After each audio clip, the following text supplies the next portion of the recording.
বিসমিল্লাহির রহমানির রহিম। আসসালামু আলাইকুম আমার প্রিয় আপু এবং ভাইয়ারা, কেমন আছেন সবাই? আশা করি যে যেখান থেকে আমার ব্লগটি দেখা শুরু করেছেন সবাই সুস্থ এবং ভালো আছেন। আল্লাহর অশেষ রহমত এবং দোয়ায় আমরাও বেশ ভালো আছি। নতুন একটি দিনে নতুন একটি সকালের শুভেচ্ছা জানিয়ে সবাইকে আজকের ব্লগে স্বাগতম জানাচ্ছি। আশা রাখছি বরাবরের মতো আজকের ব্লগটিও আপনাদের কাছে বেশ ভালো লাগবে। যেসব আপুরা আমাকে সাপোর্ট করছেন তাদের সবাইকে অন্তরের অন্তরস্থল থেকে অসংখ্য ধন্যবাদ জানাচ্ছি। আর নতুন আপুরা যারা আমার ব্লগটি দেখা শুরু করেছেন তাদের কাছে একটাই রিকোয়েস্ট, পুরো ভিডিওটা স্কিপ না করে দেখার অনুরোধ রইল। কোথাও কোনো অংশ যদি ভালো লেগে যায় তাহলে আমার পরিবারের সদস্য হয়ে আমার চ্যানেলটিকে সাবস্ক্রাইব করে অল অপশন বাটন অন করে রাখতে পারেন। এতে করে আমি যখন ভিডিও আপলোড করব তখন আপনার কাছে নোটিফিকেশন চলে যাবে আর আপনি আপনার সময় মতো দেখে নিতে পারবেন।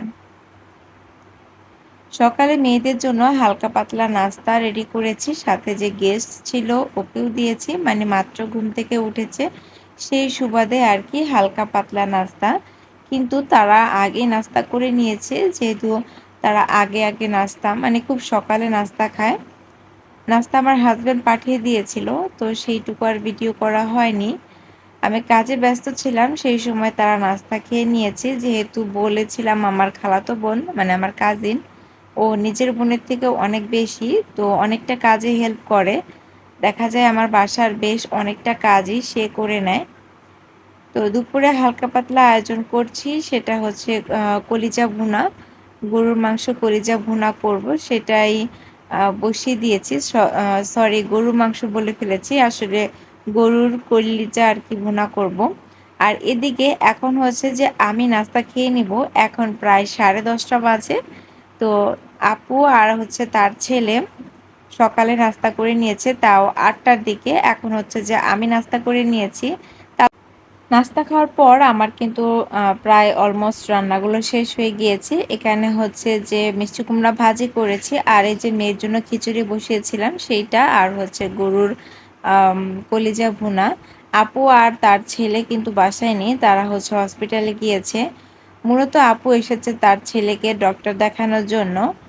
মারই বাহিরে একটা দাঁত হয়েছে আর হচ্ছে একটা টিউমার হয়েছে, সেটারই অপারেশন করতে হবে। তো এই ছিকাগুলো দেখতে পাচ্ছেন, এগুলো হচ্ছে আমার শাশুড়ি মা নিজের হাতে বুনে আমার জন্য পাঠিয়েছেন। আসলে শাশুড়ি মায়ের বাসায় যখন গিয়েছিলাম, মানে গ্রামের বাসায়, তখন হচ্ছে যে তার রান্নাঘরে বাঁশের সাথে অনেকগুলো ছিকা ঝুলানো ছিল। তা আমার আসলে ছিকার খুব শখ হয়েছিল, তাই বলেছিলাম। সে নিজের হাতেই 2টা ছিকা বানিয়ে পাঠিয়েছে। আর এই যে এই স্টিকগুলো দেখতে পাচ্ছেন, 2012 না হয় হচ্ছে 14, যে কোনো একটা হবে। তখন এই স্টিকগুলো 2 টাকা করে নিয়েছিলাম, আর এখন হচ্ছে 2024, 10 বছর ব্যবধানে এই স্টিকগুলো 20 টাকা পিস হয়েছে। আমি একদিন মেলা দিয়ে হাটে গিয়েছিলাম, সেদিন আর কি এই স্টিকগুলো নিয়েছিলাম। তাও বেশ অনেক দিন হয়ে যাবে তখনকার ভিডিও এটা, তো সেটাই আমি আপনাদের সাথে একটু শেয়ার করে নিলাম যে সময়ের ব্যবধানে কত কিছু পরিবর্তন হয়ে যায়। তখন এই স্টিকগুলো 2 টাকা করে পিস ছিল।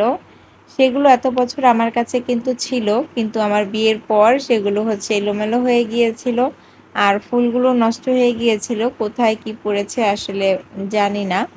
আর এখন হচ্ছে 10 বছর পর এগুলো 2 টাকার সাথে একটা শূন্য যোগ হয়েছে, 20 টাকা হয়ে গেছে। এই লবণদানিটা আমি বেশ অনেকদিন আগে কিনেছি, কিন্তু আজও কিন্তু ব্যবহার করা হয়নি। এটা এমনিতেই পড়ে আছে, যেহেতু কিনেছিলাম ডাইনিং টেবিলে রাখার জন্য, কিন্তু আমার ডাইনিং টেবিল তো নেই, তাই এটা হয়তো এখানে সেখানে পড়ে থাকে, ব্যবহার করা আর হয় না। তো এটাকে একটু ফুল দিয়ে সাজিয়ে নিলাম, খুব সুন্দর ফ্লাওয়ার ভাসের মতো হয়ে গিয়েছে। আমার কাছে তো বেশ ভালো লাগছে, আপনাদের কাছে কেমন লাগছে অবশ্যই কিন্তু কমেন্ট করতে ভুলে যাবেন না। আর এই মানি প্ল্যান্টটা কিন্তু আমার খুব বেশি পছন্দের। এইটা আমি হচ্ছে চারা বানিয়েছি। মানি প্ল্যান্ট আসলে এমনিতেই রেখে দিলে চারা হয়ে যায়, আর একটু কেটে আর সুন্দর করে মাটিতে বুনলে কিন্তু খুব সুন্দর দেখায়। আজকে হচ্ছে টেবিলটা একটু ডিপ ক্লিন করব। বেশ অনেকদিন অসুস্থতার কারণে আর বাসায় গেস্ট থাকার কারণে হচ্ছে সবকিছু এলোমেলো আর অগোছালো হয়ে আছে, সেগুলো একটু ক্লিন করে নিচ্ছি। আপু আর তার ছেলে মিলে হসপিটালে গিয়েছে, মিরপুর 12-তে আর কি, ডেন্টাল হসপিটালে। সেখানে হচ্ছে ওরা চলে গেছে, মানে আবার আসবে, ডক্টর দেখানোর জন্য গেছে আর কি।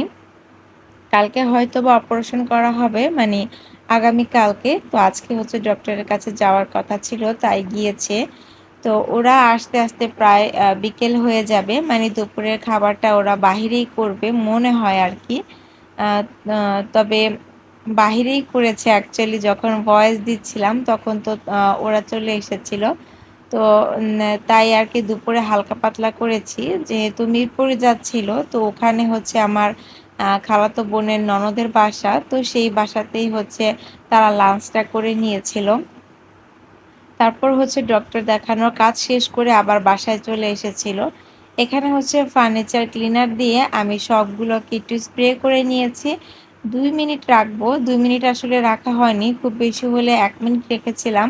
তারপর হচ্ছে যে একটা শুকনো সুতির ন্যাকড়া দিয়ে ভালো করে ঘষে মেজে, মানে পরিষ্কার করে নিচ্ছি। এই যে এই টেবিলটা দেখতে পাচ্ছেন, এটা কিন্তু অনেক বছর আগের পুরনো টেবিল। আর এই টেবিলে কিন্তু অনেক দাগ পড়ে আছে। একদিন সময় সুযোগ বুঝে ভিম লিকুইড দিয়ে বা হচ্ছে ফার্নিচার ক্লিনার দিয়ে ভালো করে এগুলোকে ডলে তারপরে দাগগুলো উঠাতে হবে। তবে আমার যতটুকু, মানে আমি এই টেবিলটাকে একটু কালার করতে চাচ্ছি, কিন্তু এই বোর্ডের টেবিলে কি হোয়াইট কালার করা যাবে কিনা আসলে আমার জানা নেই। যদি কোনো আপু জেনে থাকেন তাহলে একটু কমেন্ট করে জানাবেন। আর যদি জানতে পারি তাহলে কালারটা নিয়ে এসে আমি নিজেই আর কি কালার করব। কারণ মিস্ত্রিকে ডাক দিলে দেখা যায় ওরা ডে হিসাবে মজুরি নেবে। তাই আমি জানতে চাচ্ছিলাম যে যদি কেউ জানেন তাহলে অবশ্যই কিন্তু জানাবেন আমাকে, যে এই বোর্ডে কি সাদা কালার, মানে হোয়াইট কালার দিয়ে কালার করা যাবে কিনা। আর যদি যায় তাহলে কোন কালারটা ইউজ করতে হবে সেটা কিন্তু অবশ্যই আমাকে জানাবেন। এতে করে কিন্তু আমার অনেকটা উপকার হবে। আর এই যে রানারটা আমি বিছালাম, এটা কিন্তু আমার নিজের হাতে হ্যান্ড পেইন্টিং করা রানার। তো এইটা আমি তাও 2 বছর আগে করেছিলাম, এখনো মাশাআল্লাহ অনেক ভালো আছে। তো এইটা আমি ড্রেসিং টেবিলের জন্য বানিয়েছিলাম, কিন্তু একটু ছোট হয় বলে আমি টেবিলের উপরে এটা বিছিয়ে নিচ্ছি। আর এখন হচ্ছে যেগুলো যেখানে রাখার সেগুলো সেখানে রেখে সুন্দর করে গুছিয়ে নিলাম। এরকম এলোমেলো একটু থাকে। আর হচ্ছে ওয়ার্ড্রোবের উপরে আমি হচ্ছে অফ ক্যামেরায় সবকিছু সুন্দর করে ক্লিন করে নিয়েছি। আর এই ক্যান্ডেলটা তো এর আগেও আমি আপনাদের সাথে শেয়ার করেছি, তো আজকেও আরেকটু শেয়ার করে নিলাম। ক্যান্ডেলটা আসলে লুকিয়ে রাখতে হয়, না হলে আমার বড় মেয়ে পাইনাপেল ক্যান্ডেল বলতে বলতে আমাকে অস্থির করে ফেলে, মানে এটা ও খেলনা হিসেবে ইউজ করবে। তাই আমি একটু লুকিয়ে রাখি, যখন সাজানোর তখন আমি একটু সাজিয়ে রাখি, এই আর কি। এখানে হচ্ছে রাতের খাবার হিসাবে বিকেলে আর কি চলে এসেছি কিচেনে। তো এখানে লাল মুরগি রান্না করব, আর সাথে হচ্ছে চিত্রুটি বানাবো। গত ব্লগে দেখিয়েছিলাম যে চাল ভাঙাতে দিয়েছি চিত্রুটির জন্য আর কি।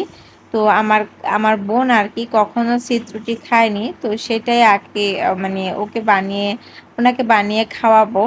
তো যখন নাম শুনেছে তখনই বলছিল যে এটা কি। আমি বলি এটা চিতই পিঠার মতোই, তো মানে ভেবেছিল চিতই পিঠার কথা বলছি।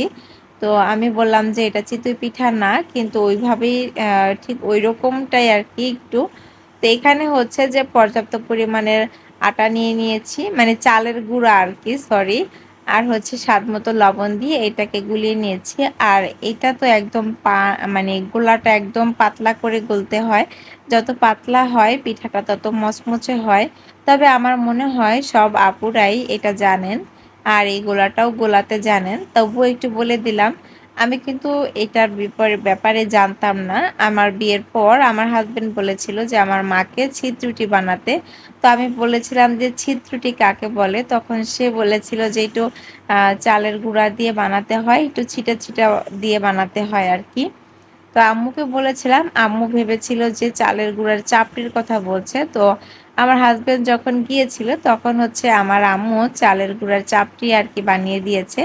তখন আমার হাজবেন্ড বলল যে আসলে চিত্রুটি এভাবে বানায় না, এটা তো চাপড়ি, এটা চিত্রুটি না। তো আমি বললাম যে আসলে আম্মু তো বানাতে পারে না, তো কিভাবে বানায় তুমি সেভাবেও ডিটেলস বলোনি, যার জন্য আম্মু তোমাকে চাপড়ি বানিয়ে দিয়েছে। তারপর হচ্ছে একদিন আমার শাশুড়ি মা আমাদের বাসায় এসেছিলেন, তখন তাকে বলেছিলাম যে ছিদ্রটি বানিয়ে দেখান যে কিভাবে বানাতে হয়। আসলে এটা তো চিনি না, এর আগে কখনো নাম শুনিনি। তখন আর কি শাশুড়ি মার কাছে ডিটেলস শিখে নিয়েছি আর কিভাবে বানাতে হয় সেটাও দেখে নিয়েছি। তো সেই সুবাদে আর কি আমি ছিদ্রটিটা বানানো শিখে গিয়েছি।